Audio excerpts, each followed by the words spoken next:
Good evening and welcome to Legal Tech Live. This is episode 81. I'm your host, Nick Rishwain, and I'm here with my special guest tonight, Sonja Ebron from Courtroom5.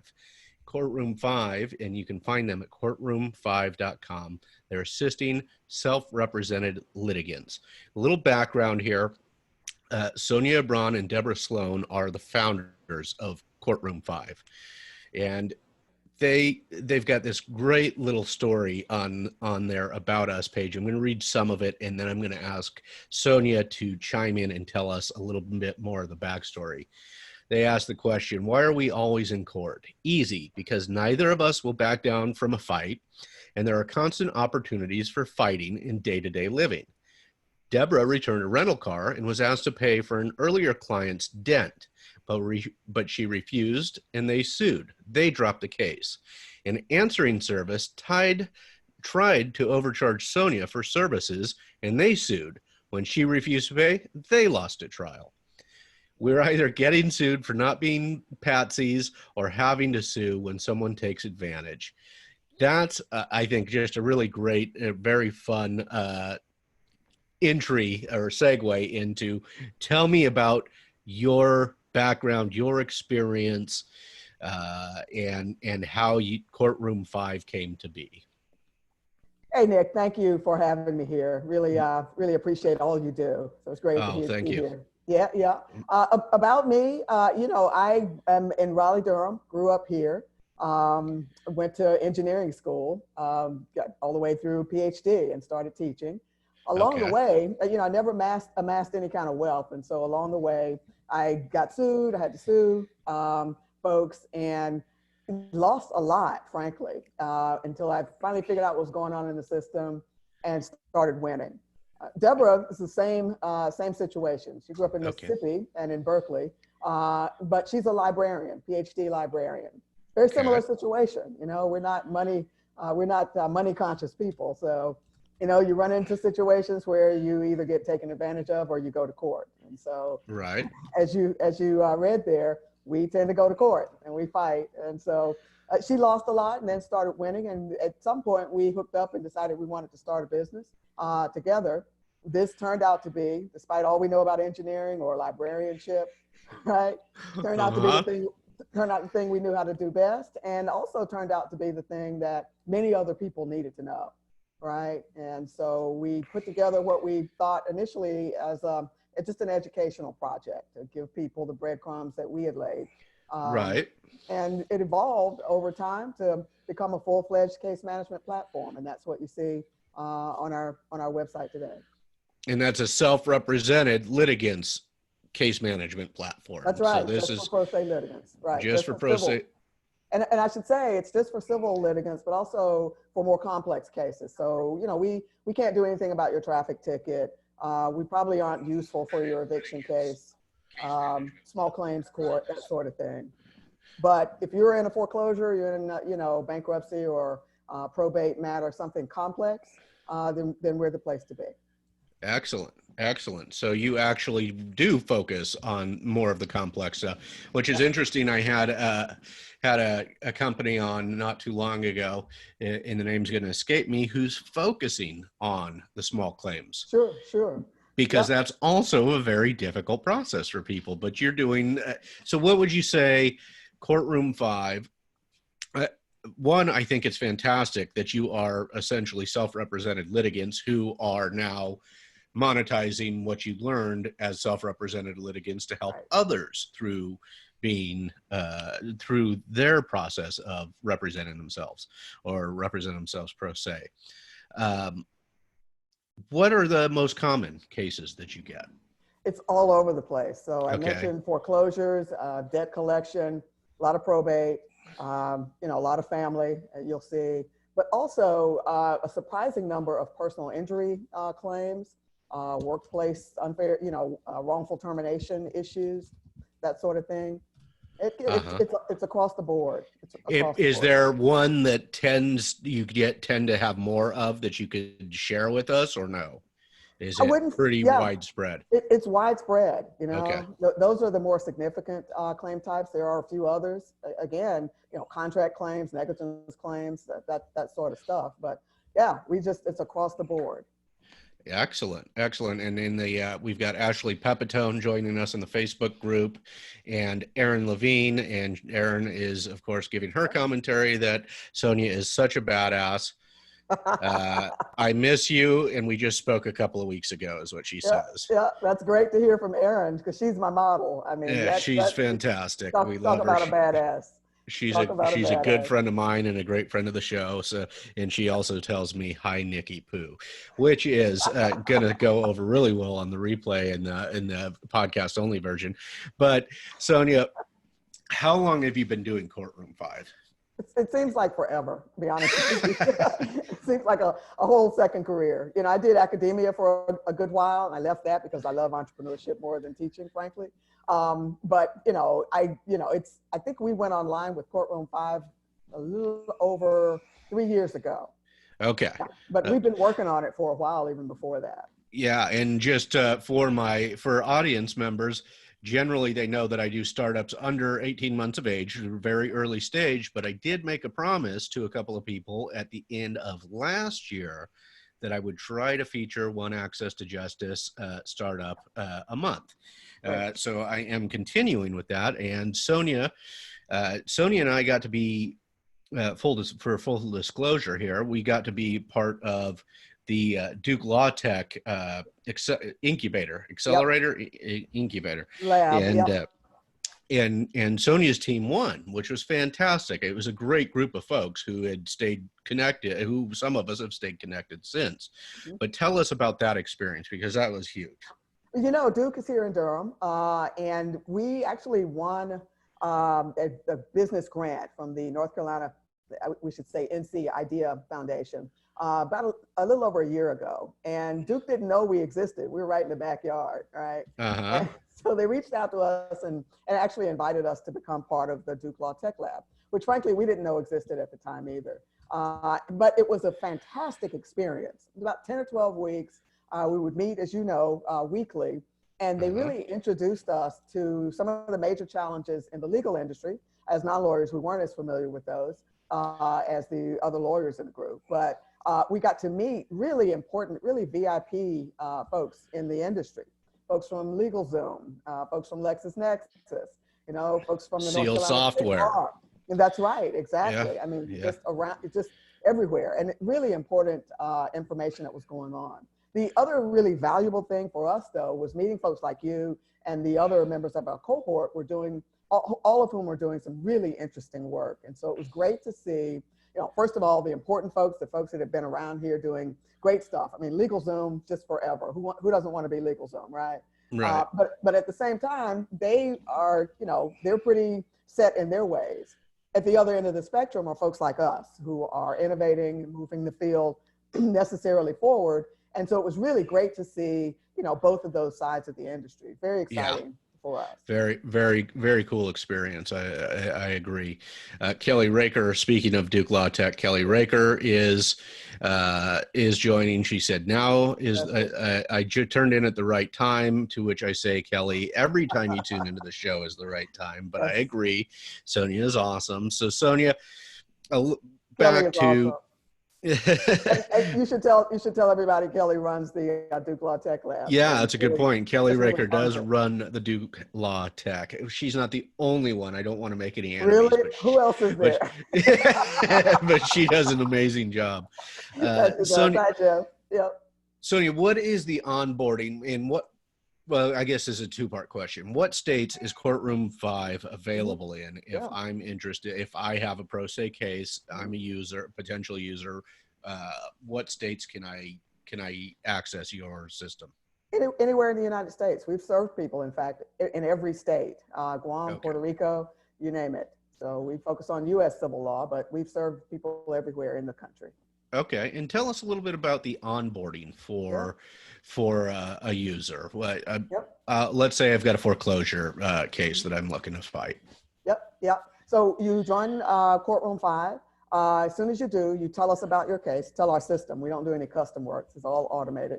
obviously, Right. but you tell our system about, your case, what type of case you have, the case number, your judge, where it's located, that whole thing, who the other parties are. And at that point, we have a chat box, our agent, that just sort of walks you through a quick survey of our tools. And so there's a place where you're going to maintain a record of your case. There's a place where you're going to use our document templates. We've got 5 or 6 dozen different documents that you will probably file over the course of your case, or can file at least. We'll walk you through the legal research tools. And so you will see quickly how to do a search, just like you were on LexisNexis or Westlaw. Very simplified user interface for pro se litigants.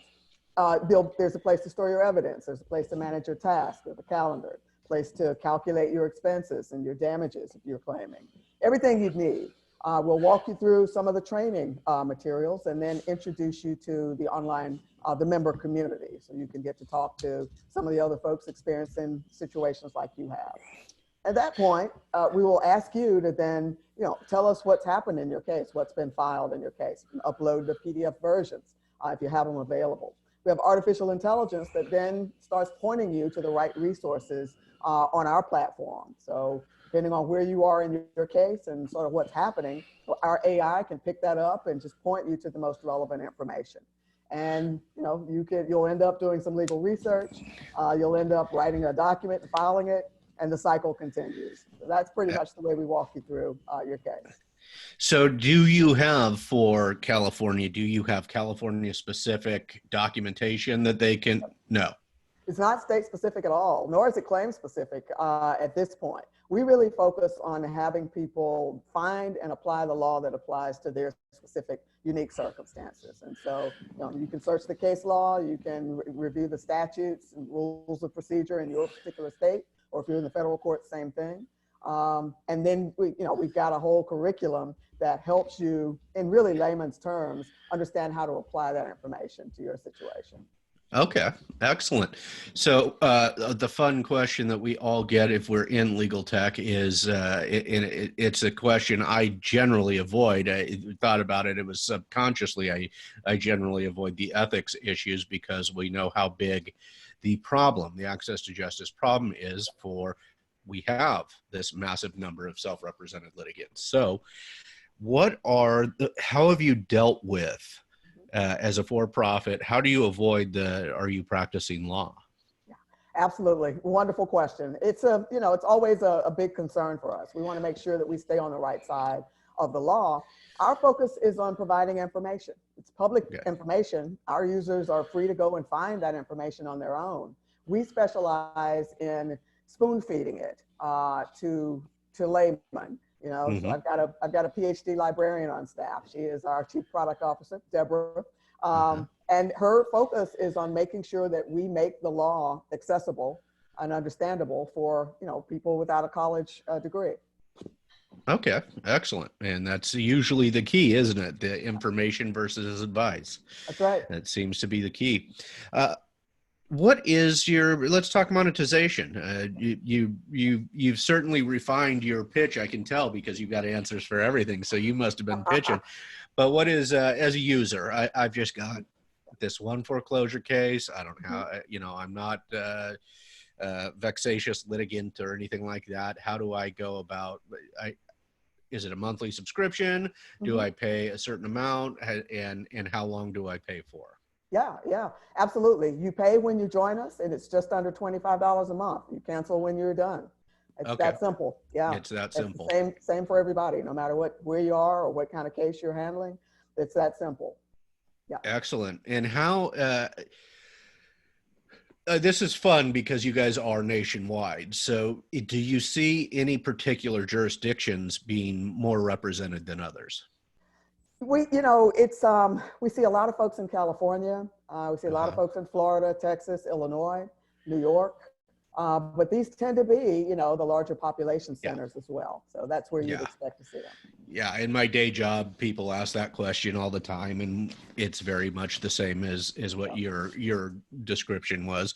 Yeah, this is a broad-based problem. It's everywhere. And so the more it's everywhere, the more folks you're going to have with the problem. right? Yeah, that's exactly right. And especially in those more populous areas, you're just going to have more activity from those areas. Right. Any of those areas, Sonja, that you see, we've got tenant issues more in New York and in Chicago, anything like that that stands out in particular jurisdictions? So again, we don't do evictions, unfortunately. Don't do evictions, okay. Yeah, yeah. We do see a lot of foreclosures in Florida. I know that's been a historic problem. I don't know what's up with Florida, but there are just a lot there. But it's really not a huge difference from what you might see in Arizona or California or some of the other states. And you may know in foreclosures, some of them are judicial states, right? About half of our states, a lender has to go to court to foreclose on your home. The other half, they don't. They just announce a foreclosure and the homeowner has to go to court to stop it. But nonetheless, we see, whether it's judicial or non-judicial states, we see foreclosures all over the country. Interesting. For a while, yeah. It's we experienced this in my day job at experts.com years ago with the Great Recession, that huge uptick in the number of law firms who were coming to see us because of what we offered that was cost savings for them. I have you noticed in the last month an increase in users due to, people are now filing unemployment. They've gone up huge. There's going to be a lot of self-represented litigants in a downturn economy. Have you seen any uptick in traffic because of this? We haven't, but it's a bit early. So for instance, we know that foreclosures are pretty much being delayed for about 60 days. Right. The FHA and Fannie Mae put a halt to theirs for a little while, and the larger lenders at least followed suit. So it's going to be, there's going to be a delay there.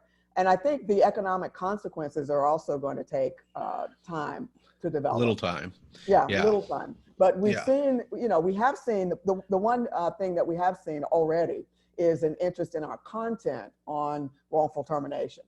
Interesting. Yeah, it's been noticeable increase. So there has been a notice. Yeah, that's what I was looking for, was what sort of telling data are you having here? And that doesn't make sense. That makes sense based on the number of unemployment applications that I've seen reported in the last week. Huge.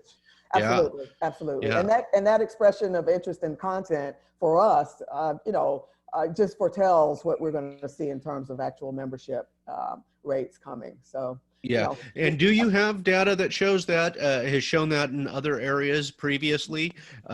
Activity in the content they're viewing turns into, you've actually seen that convert into actual users? We track that on a per user basis. So we know when somebody reviews certain types of content, then they're going to sign up and they're going to be dealing with that particular type of content.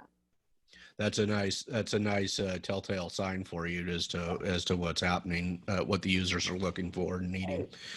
What is your biggest need right now as a startup founder? The need of every startup founder: more people, more resources, more funding. You name it. Yeah. But we're really happy about where we are. We lived through the 2008 financial crisis. We saw, what happened there. We're really happy to be available now. And so we're sort of showing up and getting ready, working on a second win, if you will, because we know, we're going to be swamped with folks needing this help. So we're glad to be here and maybe stand in the breach for people in a way that wasn't available. That wasn't available then, and we've seen a lot of changes in 12 years to technology and the ease of access to this technology. Absolutely. And in the regulatory environment, which is great. The regulatory environment. So you said more people, more resources, more funding. There, I know there's so many things a startup that you need in a startup. If you had to choose one that you needed right now, is it funding for marketing? Is it funding for staff? What is your primary concern at the moment? It's all of the above, for real. Okay. I think in this moment right now, though, I'd have to give a slight edge to marketing. Okay. Our platform, our technology is fairly solid. So we are not concerned about handling an influx. We got a long roadmap now. We've got a long technological roadmap to make sure we're serving people the best way we can. But right now, it's just important to get the word out that we exist. Folks right now, even though we don't do evictions, we are looking to develop some content that might help renters who are, rent was due, yesterday, day before? And a lot of folks are not going to be able to make that payment. And a lot of landlords are depending on that money. They're not going to have a choice but to go to court and kick people out. So it's going to be a really ugly situation. So long story short, we're looking to create the content at least to try to help as many people as we can. And it's exactly goes right into this question. And Morris Lilienthal, Jim Hacking, Mitch Jackson are all listening with us here. Thank you all. And as Kelly Raker has done here, folks, if you have questions for Sonja Ebron, please post them in the Facebook chat. She is assisting self-represented litigants through Courtroom5. And Kelly asks, is there any new content you're looking to add because of the pandemic? Other than what you just mentioned, which was some rental and eviction based information, any other items that are piquing your interest or interest of your users? Right. So we blog, we post a blog maybe once a week, and we do a podcast once a month. We've got some other free resources on our website. To date, it's really been spread over a large number of claim types, procedures that people might face in court. We're looking to focus in the coming months, at least, on the types of issues that we know people are going to be dealing with. So we mentioned foreclosures, we mentioned bankruptcies, folks are going to be dealing with debt collection, and some other, contested divorces. Unfortunately, all those happen whenever we have an economic crisis. And so we're going to be looking to develop some content just to have people understand what the civil litigation process is going to look like should they find themselves in that situation. Okay. All right. Very good. Thank you. Great question, Kelly. Marketing. What is your marketing strategy right now? Where do you guys hit? What are you hitting? What do you need to hit? Right. So SEO is our best friend. Google is our best friend. So we publish content and we talk about these very technical issues in ways that laymen can understand. Our focus is on making it accessible, making it digestible. And so when we know that when self-represented litigants go looking for, hey, how do I respond to a summary judgment? They're very likely to find some of our content and come on over to the site. So the vast majority of our traffic we receive organically. We've got folks that link to us as well. We've got a fairly sizable email distribution list. And so, we get a lot of that traffic organically. We have spent some money on Google ads, Facebook ads. We will do some more of that. Google lately has been very, very good to us. That's good. We're going to start spending some of their money on Google ads coming soon. And any other way that we can find to get the word out about what we do here at Courtroom5. And this is a good time to mention, you said spending some of their money on Google ads, which I believe you found something that other startups may not already know about, but maybe you could share that with us because I read about this week. Did you? Fantastic. That's great. So one of the wonderful things Google does is a Google for Startups program. It's just a fantastic global program. But they come to Durham, North Carolina once a year during Black Wall Street homecoming.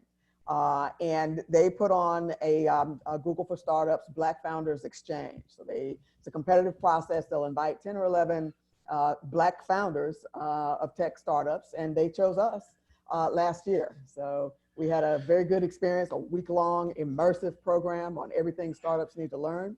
And at the end of that, they put on a pitch competition for the 10 or 11 of us, and Courtroom5 won that competition. And so, excellent. It was wonderful experience. So what you're referring to is a little different than what I read, but so I want you to go and look this up, or I'll find the link and send it to you. But they're doing a huge free Google AdWords. I think it was something like $1 billion for all sorts of companies right now. That's right. So upwards of $1 billion or something like that in free Google AdWords for all kinds of companies. So it's something startups should be looking at Absolutely. in this time. And Absolutely. I bet you can go after some of that as well. We probably aren't qualified for it because Google, we've got a different relationship. Because of the relationship. Don't ruin that relationship. Right. But Google has lots of goodies. So yeah. We've got lots of cloud credits and some other benefits. We'll be visiting Silicon Valley on their dime a little later this year as well. So that's fantastic. That is really, excellent. They've really been good to us. That's fantastic to hear. Morris Lilienthal, our personal injury attorney out of Alabama, says, where do you get your content for self-represented litigants? And are you looking for contributors? That's a fantastic question. We are always looking for contributors. And so Deborah and I have done most of the content. We have occasional guest bloggers as well. We'd love to hear from you. We get our content primarily from our own experience and the public information that's available. Again, the law is the public thing. And so, yeah, we're happy to just take things out of the ether. So there you have it, Mo. Yeah, you reach out to Sonja, courtroom5.com, and 5 is the number 5. So, Sonja, what has been the biggest? So, this is a founder specific story, and what has been, as a founder, what has been one of the toughest things for you to do as a startup founder? Yeah, it's a startup is a learning organization. Right? That's really what distinguishes us from larger organizations. We are trying to figure out the right business model. We're trying to figure out the right product for the market we've selected or we've chosen to serve. And so it's constant learning. I'm a learner. That's wonderful, great for me, but there's just so much. And mind you, this is my third entrepreneurial trip around the sun, if you will. And there's still, so much to know.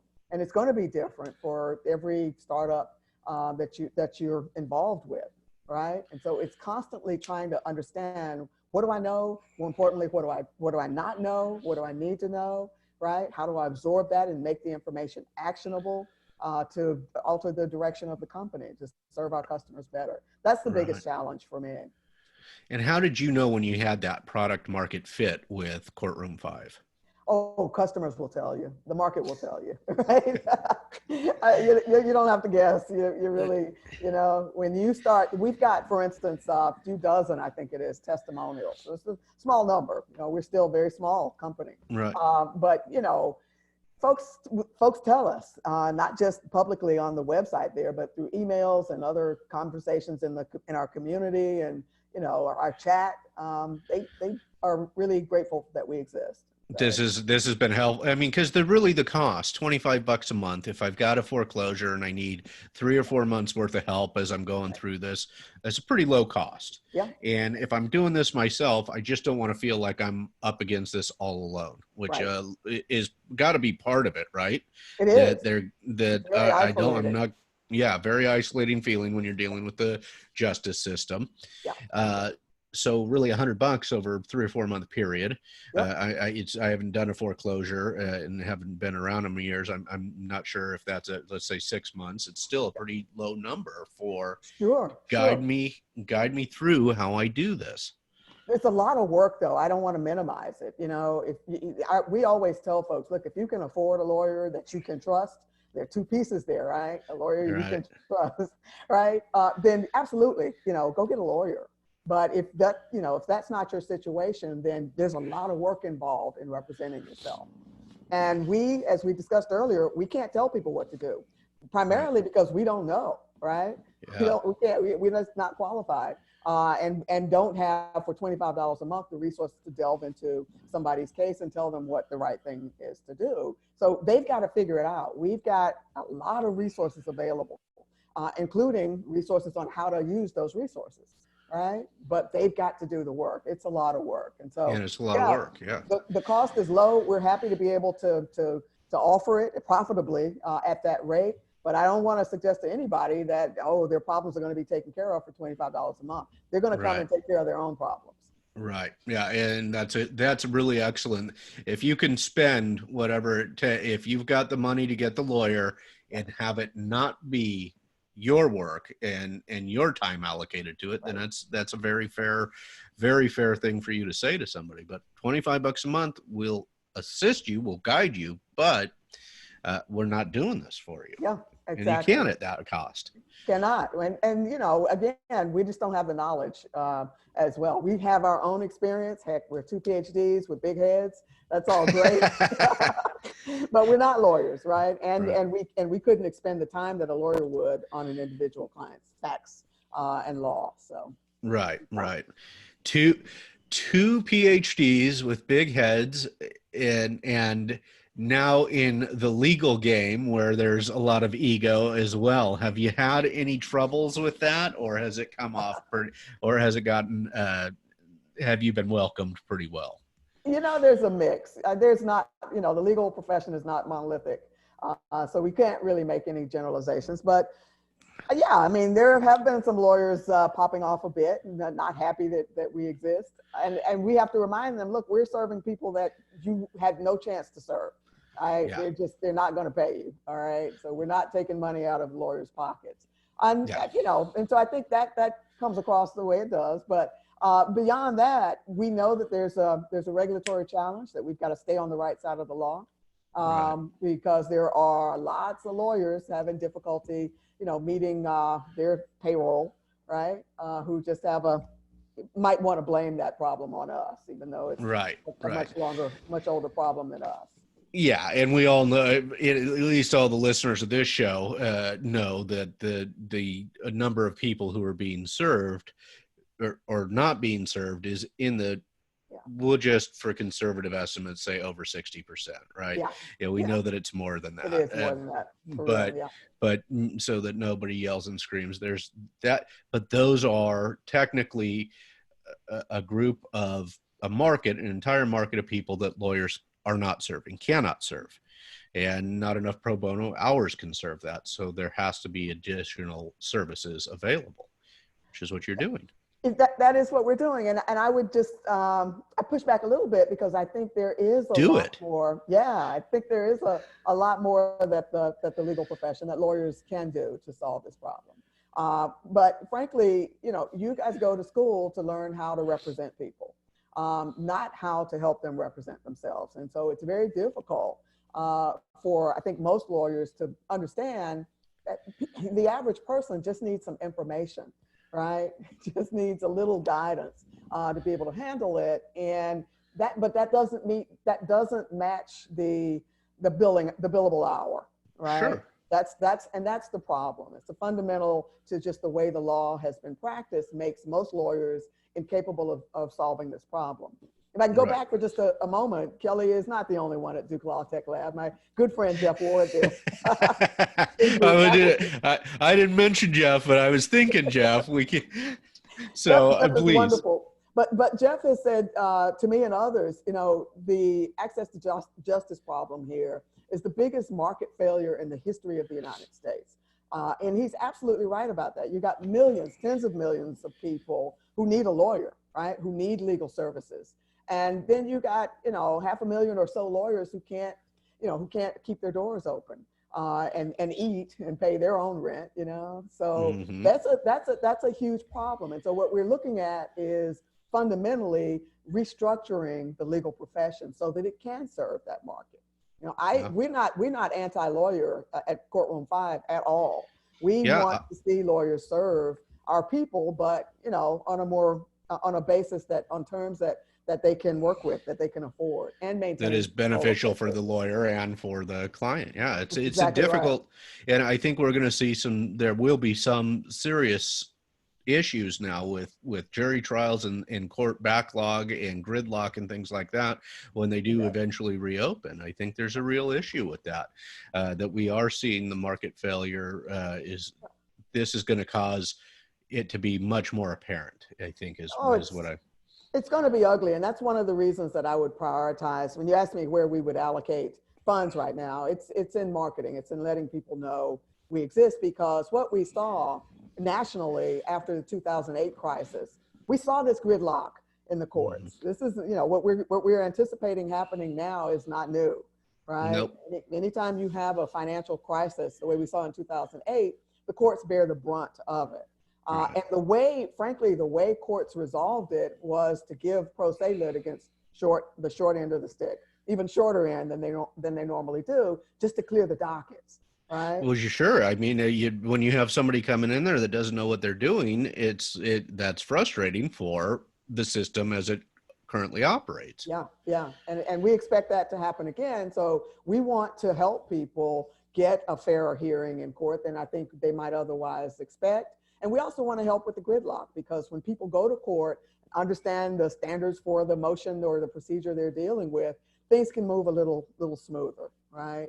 Yeah. So that's, we're hoping to stand in the breach this time.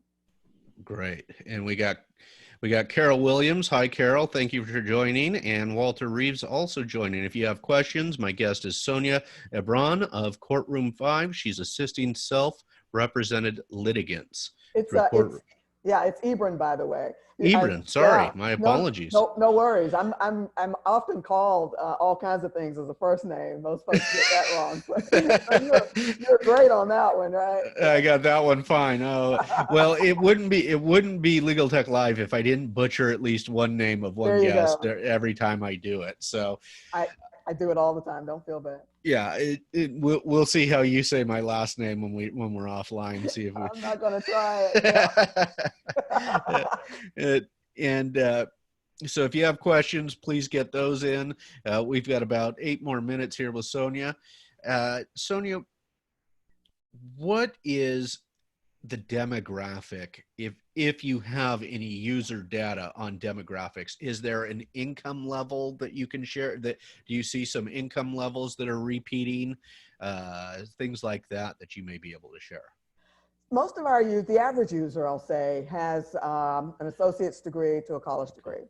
Okay. They're a little older than 40, just above 40. So skewing a little older than the average population age. Okay. Let's see. Income levels, this is a middle class problem, right? Yeah. So folks that are at poverty level at least expect that they can get some assistance from legal aid. And sometimes they can, right? Right. But we're seeing folks, middle class folks. I mean, we've got accountants, right? Former accountants and, folks like that who have some claim that, they can't afford a lawyer generally. And we are very empathetic because we've been in that situation. Just because you're a professional doesn't mean you have lots and lots of money. Yeah, but the other thing is that we serve a large number of people who have actually started their cases with lawyers. So they had enough to pay a retainer and then ran out of money. We've got this poor woman spent $80,000 on a lawyer before she, found us because she couldn't pay the lawyer anymore, and he withdrew from her case. She never even got the case file from that lawyer. So it's, we've got folks with that, with those kinds of situations. So. Yeah, it is. It's I often will tell people, hi, Linda Warren Seeley is here with us. If you have questions, please get them in. Oh, we got a couple. But I often tell people this, if with legal education, as a professional, middle class, I'm not going to court I wouldn't sue somebody for less than 6 figures. Because the cost of it alone, and probably 250,000 or more, because the cost of it alone is just pushing more money, good money after bad. Yeah, absolutely. Absolutely. That is my personal feeling. That's not advice. Others may feel differently, but that's how I feel about this. Mark Deutsch asks, can you give us an idea of how many subscribers you have? I told you this question might come up, and you can tell us no. Yep. Hey, Mark, it's good to hear from you. No, I can't tell you. Yeah. Fair enough. But I will say, we've got there's a huge market. It's about to explode. So whatever the number I could report, it's really the tip of the iceberg. Yep, fair enough. And Carol Williams, immigration attorney, asks, does Sonja help pro se folks with immigration matters? I cannot tell you that we don't have folks handling immigration matters. I'm not personally familiar with them. It's not something we recommend because that the immigration court is not an independent independent court. It's actually handled by the Department of Justice in the executive branch. And the ability to use civil procedure in those kinds of courts is extremely limited. So we don't really market to immigration pro se litigants, but we were happy to serve them if they find us. Yeah, great question, Carol. Thank you. Sonja, excuse me. What haven't we covered in the interview? Admittedly, it's short and you can't cover everything. What haven't we covered that you wish we would, that you want to make sure everybody knows? Let's see. I think I would give a shout out to the Self-Represented Litigation Network. Catherine Alternator there and her staff are just doing yeoman's work in this particular crisis. I think, the access to justice community as a whole is preparing for not only the gridlock that we spoke about a moment ago, but the huge deluge of just the deluge of cases that are going to be coming online. And finding, ways to help the courts help those people, maybe in different ways than they've done in the past. So I want to give a shout out and just have everybody, appreciate Self-Represented Litigation Network. They're doing twice weekly calls just to get everybody on the same page and to share the information. And it's just really, really important effort. So excellent. Wish they were bigger and had lots more funding. One of these days, when we get big enough, we'd like to help. But they're just doing fantastic work there. Fantastic. Well, that was good. That was really good of you to take the time to shout out somebody else. I like this to be a community show, and I appreciate that you took the opportunity to share the good work that someone else is doing. Sonja, tell everybody how they can get in contact with you and where to find you. Yep, there's come over to courtroom5.com. There is a contact page. You'll see a link at the bottom of our website on any page. So come over to courtroom5.com. You'll also see our chat box in the, I think, bottom right-hand corner of the website. And so oftentimes, we try as much as we can to talk to, people with legal issues. And so you're sometimes likely to get me on that chat bot there. So feel free to give that a shot as well. You can also reach me on Twitter, find Courtroom5 at Courtroom5Legal. And that's 5 with the number 5. The number 5, that's right, exactly. You can find me on LinkedIn. Please reach out and connect on LinkedIn as well. Excellent, that's wonderful. And so our guest tonight was Sonja Ebron. Yes. Did I get it right that time? You Excellent. got that perfect. Excellent. Courtroom5, that's with the number 5.com, assisting self-represented litigants. Check them out, $25 a month to help you through your next legal crisis. Stay tuned. On Saturday morning, folks, we'll have a special guest, Richard Tromans. We're finally going forward with this interview. I know I've reported it a few times. Richard Tromans of Artificial Lawyer will be with us on a special episode on Saturday. We'll be talking kind of a general legal tech as the California Legal Innovators Conference has been postponed, I believe, till November. But tune in Saturday. I know you'll all be home. So if you need a little legal tech escapism, join us then. Sonja, thank you so much for being my guest tonight, and it was wonderful to have you. Really great to be here, and thanks to everybody for all the great questions. Thank you to all our audience for all the great questions, and we will see you all soon. Don't go away, Sonja.